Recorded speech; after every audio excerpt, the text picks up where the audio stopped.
internet did not just watch a leaked studio clip. It watched a power move, a legal bombshell, and a hip-hop loyalty test explode at the same time. One short video involving Gucci Mane and Pooh Shiesty has reopened every argument rap fans thought they already understood. Street code, record deals, betrayal, fear, pride, and what really happens when business turns dangerous behind closed doors. The clip was only seconds long, but the reaction felt massive.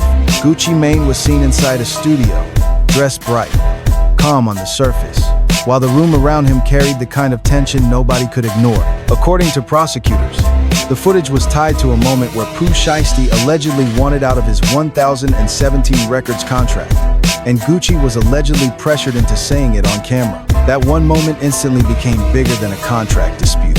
It became a public trial of reputation. Once the video hit social media, everybody started choosing sides. Some fans said Gucci looked like a man who survived a setup. Others said the clip raised more questions than answers. Then rappers began reacting, and that only poured gasoline on the fire. Freddie Gibbs looked stunned. Boosie Badazz seemed disappointed. YSL Woody gave his own sharp opinion.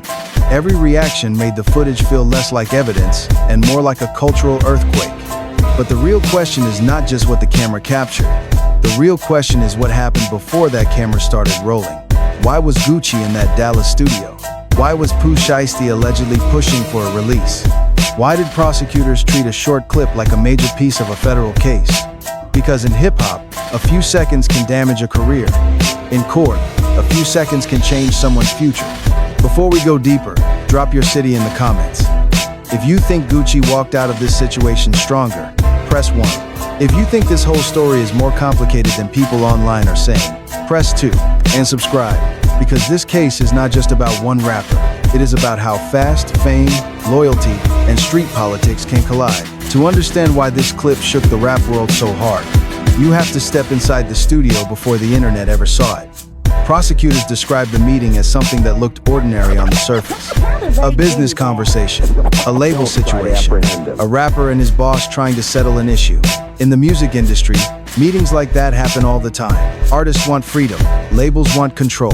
Money, ownership, and pride sit in the room before anybody even speaks. But according to the government's version of events, this was not a normal meeting. Pooh Shiesty allegedly invited Gucci Mane to a Dallas recording studio under the idea that they were going to talk business. Instead, prosecutors claim the energy shifted once Gucci arrived. The room allegedly became controlled, tense, and dangerous. What should have been a conversation about contracts reportedly turned into a situation where Gucci and people around him were trapped in a pressure-filled environment. That is what makes the footage so powerful. It does not show everything. It does not give the full story from beginning to end, but it shows enough to make people understand why prosecutors care. Gucci is not standing in a boardroom with lawyers. He is inside a studio, being recorded, with people around him. While the question of Pooh Shiesty's release from 2017 becomes the center of the moment, the government's claim is that Gucci was forced to verbally release Pooh Shiesty from his contract. That alone changes the meaning of the video. If it were just a rapper leaving a label, fans might call it drama. But if someone was allegedly pressured into saying something under threat, then it becomes much bigger than entertainment. This is why the clip traveled so fast.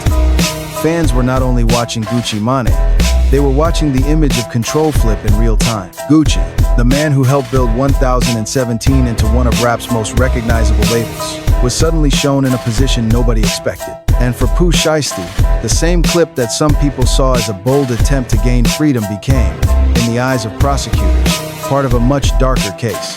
Pooh Shiesty's rise was already one of the most intense stories in modern rap. He came out of Memphis with a sound that felt cold, direct, and impossible to ignore. His voice cut through every beat like he was not asking for attention, he was taking it. When Gucci Mane brought him into 2017, it looked like a perfect match. Gucci had a history of finding raw street talent before the rest of the industry fully understood it. Pooh had the hunger, the image, and the momentum. For a while, everything looked like a win. The music was moving, the fan base was growing. Pooh Shiesty was becoming one of the faces of a new wave. His name carried danger, excitement, and mystery all at once. In hip-hop, that combination can turn an artist into a star almost overnight. But the same energy that makes fans pay attention can also create pressure behind the scenes. Record deals are not just about songs. They are about control, timing, money, ownership, and power. An artist can feel like the label is moving too slowly. A label can feel like the artist owes them more. When success comes fast, every disagreement becomes heavier. The bigger the artist gets, the more every decision matters. That is why the alleged contract release in the studio became such a dramatic symbol. Pooh Shiesty was not just another artist asking to leave a label. He was one of the biggest names connected to 1017 at the time. If he left, it would not be quiet. It would shake the brand. It would raise questions about Gucci's leadership. It would make fans wonder what was really happening inside the camp. And for Gucci, this was not just paperwork. His label was part of his legacy. He had survived rap beefs, legal problems, industry politics, and years of public judgment. He had rebuilt himself into a respected figure, a mentor, and a businessman. So when people saw him in that clip, they were not just seeing a rapper in the studio. They were seeing a man whose empire, reputation, and authority were being tested in front of a camera. The most dangerous thing about viral footage is that the internet treats it like a full movie, even when it is only one scene. That is exactly what happened here. The clip was short, shaky, and incomplete, but it gave fans just enough to argue for days. Some people watched it and believed Gucci had been put in an impossible situation. Others watched it and focused on what he said. Some did not care about the legal details at all. They only cared about what the moment meant for hip-hop's unwritten rules. Freddie Gibbs was one of the first major voices to react in a way that spread fast. His response carried the same disbelief a lot of people felt. He listened to Gucci's response track and seemed confused by the entire situation. To him, the whole thing sounded almost unreal, like something that could not possibly be happening in real life. That reaction mattered because Freddie Gibbs is not known for staying quiet when something looks off to him. Then Boosie Badazz entered the conversation with a different energy. Boosie has always spoken openly about street politics, loyalty, and how rappers handle pressure. His disappointment was not loud in the way people expected, but it was heavy. Sometimes a headshake says more than a long speech. His reaction showed that even people who respected Gucci were uncomfortable with how public and messy the situation had become. YSL Woody took another angle. He said Gucci had not done anything wrong and even suggested Gucci came out ahead. That response created a whole new debate. Was Gucci a victim of the moment? Was he smart for surviving it? Was the footage damaging? Or did it actually prove he handled a dangerous situation without making it worse? That is the part people could not agree on. One clip created three different stories. To some, Gucci looked cornered. To others, Pooh Shiesty looked reckless. To another group, the whole thing looked like a warning about mixing street pressure with music business decisions. And while fans argued online, prosecutors were looking at the clip differently. They were not judging it for entertainment value. They were treating it as a piece of a larger case. Inside the legal side of the story, the details get even heavier. Prosecutors did not describe the Dallas studio situation as simple rap drama. They alleged that Gucci Mane and others were held against their will, pressured, and robbed during the encounter. They also claimed the group forced Gucci to sign a written release that was supposed to free Pooh Shiesty from his 1017 Records deal. That is why the contract matters so much. A signature usually means agreement, but if prosecutors believe that signature was obtained under pressure or threat, then the entire document becomes part of the alleged crime. In business, a contract is supposed to represent consent. In this case, the government's theory is that the contract was used as a weapon. The video reportedly captured Gucci verbally confirming that Pooh Shiesty was dropped from 1017. On its own, that sentence could sound like normal label business. But when placed inside the prosecution's version of events, the meaning changes completely. It becomes a recorded statement allegedly made under pressure, inside a room where the power balance was not normal. Big 30's alleged role also became a major talking point. Prosecutors claimed he was the person recording the moment. That detail matters because the camera did more than document what happened. It turned the moment into proof, or at least something the government could point to. In a world where rappers often film everything for social media, the same habit that builds fame can also become dangerous in court. The alleged presence of weapons added another serious layer. The story was no longer about an artist trying to leave a label. It became an allegation of force, fear, and control. That is why people reacted so strongly when the footage surfaced. It looked like music industry drama, but prosecutors were framing it as a federal case. For fans, the clip was shocking. For rappers, it was a loyalty debate.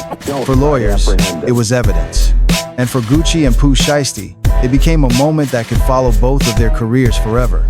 Gucci Mane's position in this story is complicated because he is not just another rapper. He is a survivor, a label boss, and a figure who helped shape entire eras of trap music.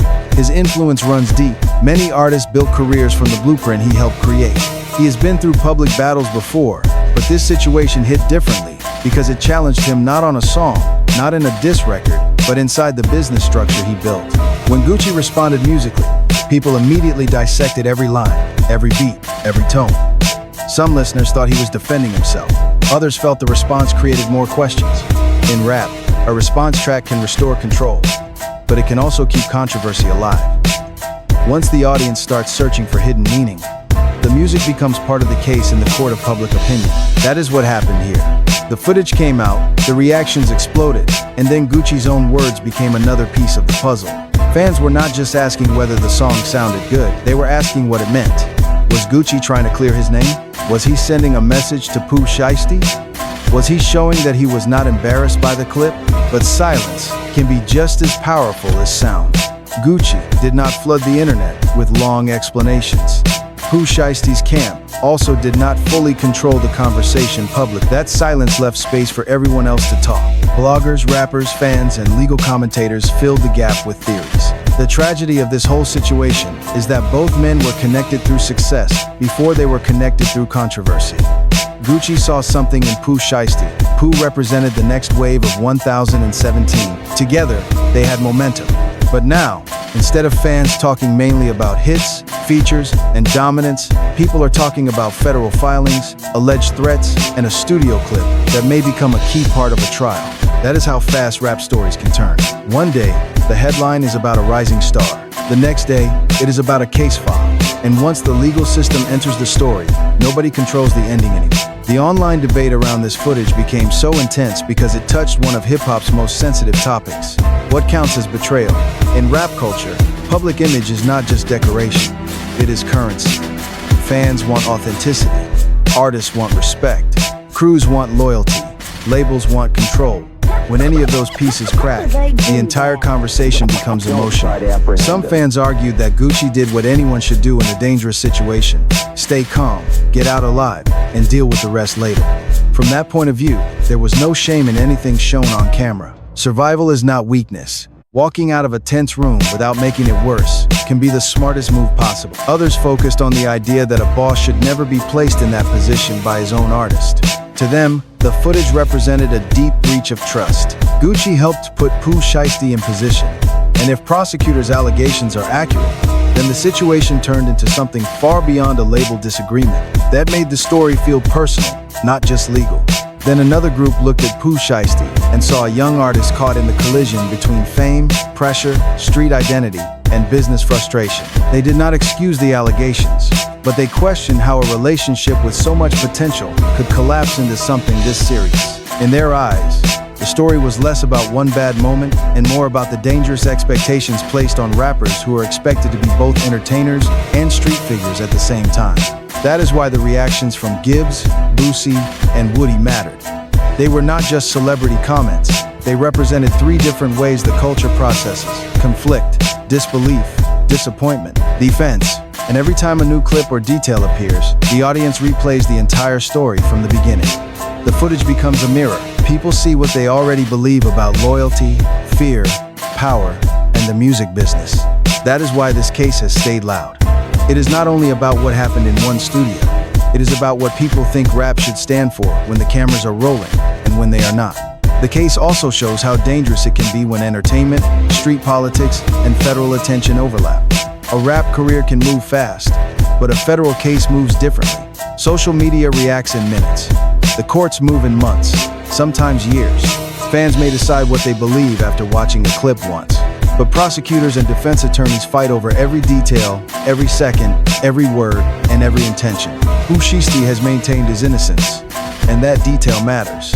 Allegations are not convictions. Online judgment is not a verdict. But the reality is that once prosecutors attach a viral video to a case, public perception changes immediately. Even before trial, people begin treating pieces of evidence like final answers. That can be dangerous because a clip rarely shows the full picture. At the same time, the government clearly believes the footage supports its version of events. They point to the alleged contract release, the alleged pressure inside the room, and the people connected to the encounter. They describe Pooh Shiesty as a central figure in the alleged operation, while the defense side continues to deny the allegations. Big 30's name adds even more attention because he is not a background figure to rap fans. If prosecutors say he recorded the moment, then fans naturally want to know what he saw, what he knew, and why the footage existed at all. His reported release from custody shifted part of the public conversation, but it did not erase the bigger legal cloud. The label question is still sitting in the middle of everything. If a release was allegedly forced, does it count? If a document was signed under pressure, can it survive legally? That part may not be answered the same way the criminal case is answered. There could be separate arguments about contract law, consent, and whether any business action taken in that room had legal value. This is why the story feels unfinished. The internet has already debated it like an ending, but legally, it may still be closer to the beginning. The clip is out, the reactions are out, the opinions are everywhere, but the final answer has not been delivered.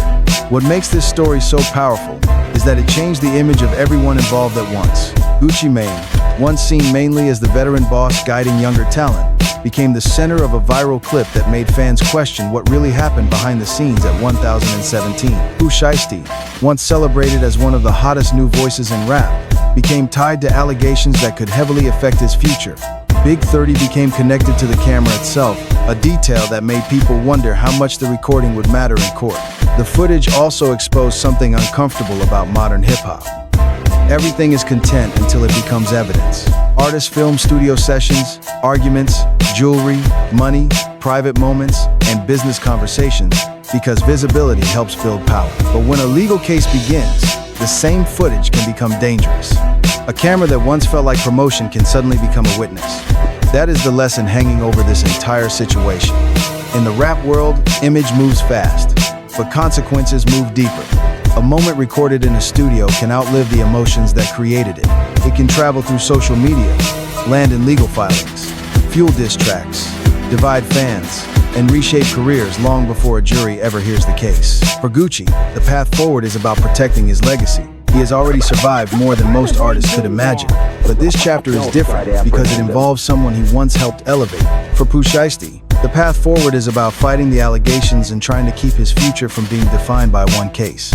For the culture, the bigger question is whether fans can separate entertainment from reality when real freedom, real charges, and real lives are involved. The Dallas studio clip is now more than a viral moment. It is a symbol of how quickly trust can collapse when power, money, pride, and fear enter the same room. And until the legal process reaches its final answer, every new detail will pull hip-hop right back into the debate. Because in this story, the camera did not end the argument, it started it. In the end, this story is not just about Gucci Mane, Pooh Shiesty, Big 30, or one studio clip that shook the internet. It is about strategy, pressure, and the dangerous line between music business and street reputation. Hip-hop has always been built on authenticity, but when authenticity turns into real legal risk, the cost can become bigger than any song, any deal, or any viral moment. From a strategic point of view, Gucci Mane's biggest lesson is protection. A label boss cannot move like a regular artist forever. Once you are responsible for contracts, careers, money, and public reputation, every meeting matters. Every room matters. Every person around you matters. Power is not only about being respected. Power is also about knowing when to bring lawyers, security, and structure into situations that could turn unpredictable. For Pooh Shiesty, the lesson is even heavier. Talent can open the door, but decisions decide how long that door stays open. A young artist can have the voice, the fan base, the image, and the momentum. But if legal trouble becomes the main headline, the music can get pushed into the background. That is the tragedy fans keep seeing in rap. Gifted artists rising fast, then getting trapped in situations that threaten everything they built. For the culture, this case should be a warning. Business problems should be handled like business problems. Contracts should be fought through lawyers, negotiation, and strategy, not pressure, fear, or public humiliation. The strongest move is not always the loudest move. Sometimes the smartest move is walking away clean, staying free, protecting your people, and letting the music speak louder than the drama. The human side matters too. These are not just characters on a screen. These are real people with families, futures, and legacies. Fans may argue online, but the consequences are real. A viral clip can entertain millions, but behind that clip are careers, relationships, and lives that may never be the same again. So the biggest lesson is simple. Loyalty without wisdom can destroy you. Pride without patience can trap you. Fame without discipline can turn into danger overnight. If you watch this full story, comment 1 if you think Gucci handled the situation the smartest way possible. Comment 2 if you think Pooh Shiesty's side still needs to be fully heard. And comment your city so we know where the real hip-hop fans are watching from.